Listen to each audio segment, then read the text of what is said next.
Joining us from Sister Tay. Good evening. Good evening, Queen. Where you joining us from? I'm just gonna give you a vague Philadelphia area, if that's okay. Okay, sure. And your complexion would you be light, brown, or dark? Brown. All right. What is your contribution to this conversation on skin color? You being a brown sister, do you have preferences for the color of your men? Have you noticed how dark-skinned sisters are being treated? Do you think there's a brown skin or light skin privilege accorded to our sisters? What is your take on this conversation? Okay, so my experience, I kind of resonate with a few people who spoke before, but for the most part, I've actually had a really positive experience with my skin complexion, and that could be because I'm medium brown. I have always been aware of the fact that women in particular of darker skin, and now I know a little bit more about the men of darker skin complexion, they have had a harder time. For me personally, again, I have friends of all complexions, and I've actually dated mostly men of darker complexion, and a lot of my female friends have been darker complexion than me. I think I had less than a handful of friends who were lighter skinned than me, and then there was they were a different ethnic group. So again, like I said, my experience has been positive. I've never really had anybody get on me about my skin color, and I thank God for that. I think the only time I've ever noticed a bias would have been with the men, and they haven't necessarily said anything that I would consider colorist, but more so they exoticized me. So what do you mean by that when you say they exoticize you? Tell me what that means. There was always the question. I felt like just because my skin was lighter, I always got the question of where are you from? And, you know, I would always counter back with, what do you mean? And they would just, you know, point out things like my eyes or, you know, my skin complexion. And at the time, you know, growing up, I've been all box braids and braids, cornrows, and ponytails. So there was nothing. I didn't do the whole weaves when I was growing up. I only started doing wigs and weaves once I got to college and a little bit after. And even then I stopped. Like I went on this whole journey for myself, and I took off all the wigs and weaves again, and that was it.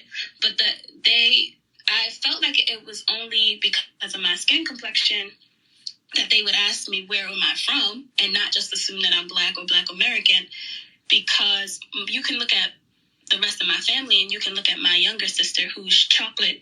Like I'm brown and she's a darker skin complexion than me. So that hasn't ever been a question for her. The question of who she is as a Black woman. But with me, again, they would look at different features that I have, and all of a sudden, I must not be just a Black woman. Now, when you say that you've dated mostly dark-skinned brothers, does that mean you prefer dark-skinned men, that you kind of discriminate against the browns and the light-skinned brothers? No, I don't have a preference. I think that it's how things have turned out for me. The men who tend to approach me happen to have been darker skin, and tend to, I mean, I'm not going to say it's the only men that I've dated. I've dated a man of medium brown complexion and a man of lighter skin complexion, but most men were darker skinned, and it's not a preference. It's just who has approached me. And I've never had that issue with color. My family has most people medium brown skin to darker brown skin. So for me, it's never really been a question of whether I liked one over the other. What has been your observations of the unique challenges of dark-skinned women? Have you seen situations where they were overlooked for you because you were brown? What is your insight into what they have to deal with on a regular basis?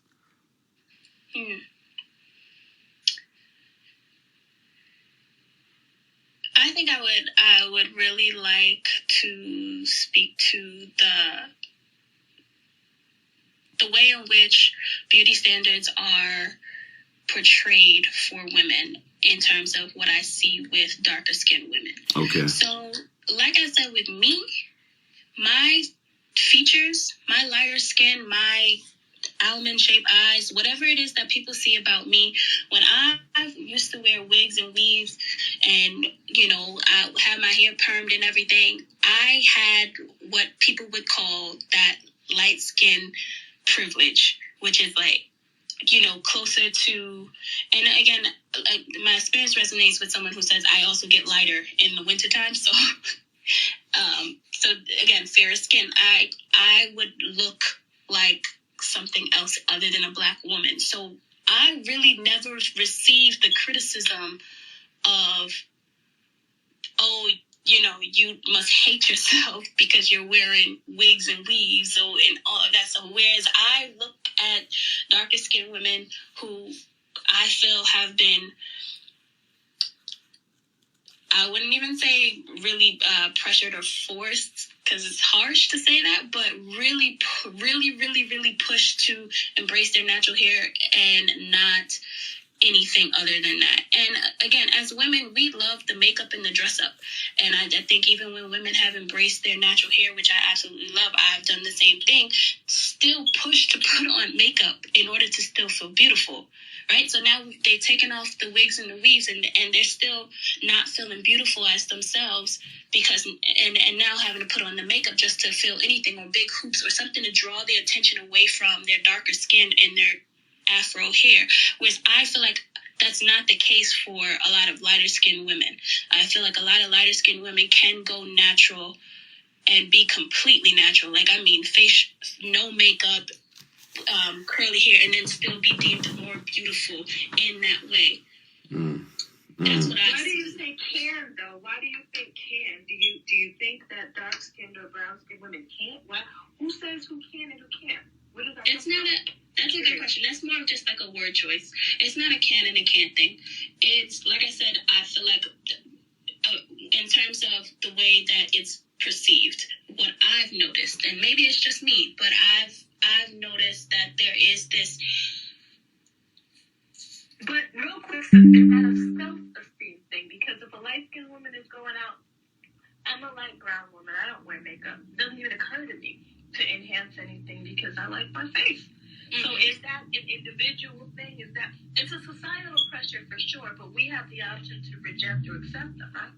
So correct. Is that a self thing? Is that something that our folks need to work on self? And if so, how can we help them? How can we help you? I don't want to keep you up here for too much longer. We have lots of people to speak, but I'm curious about this one. No, I'm glad you actually asked that. I definitely think it's a self thing. Like I said, I'm saying this is something that I've noticed. And this is in talking to other women too. Now, like I said, I have friends of all colors, and I notice their issues with themselves, and even when they've supported me, my darker skinned friends have supported me in going natural. There's always this idea of, put on a nice red lipstick, or, I had to put on some makeup to make myself feel better. That idea is out there. And even when you see the pictures, you're not seeing so much of that natural skin complexion. Whereas when I then now look at lighter skinned women, and this is just from my experience, and I'm talking about my circle. I don't know who else maybe have experienced this, but when I look at my circle, I have the lighter skinned women, even women who may be of a different nationality, but still considered of the Afro ethnicity, they are more likely to feel confident or be more confident going out into the world, less makeup, and still be natural. I don't know if that makes sense. So this is just from my personal experience. I definitely think it's something that, again, personal and something that would need to be worked on. It might not be something that people even notice, but I guess for me, the natural hair thing has been a really big deal for me as someone who braids and then weaves and wigs, and then, again, the skin complexion and the exoticizing, now taking off the hair and no makeup and the curly hair and then now my skin and all my features. These are things that I see in society about how it's perceived. Got you, Queen. Thanks for that comment. Thanks for that contribution. Very good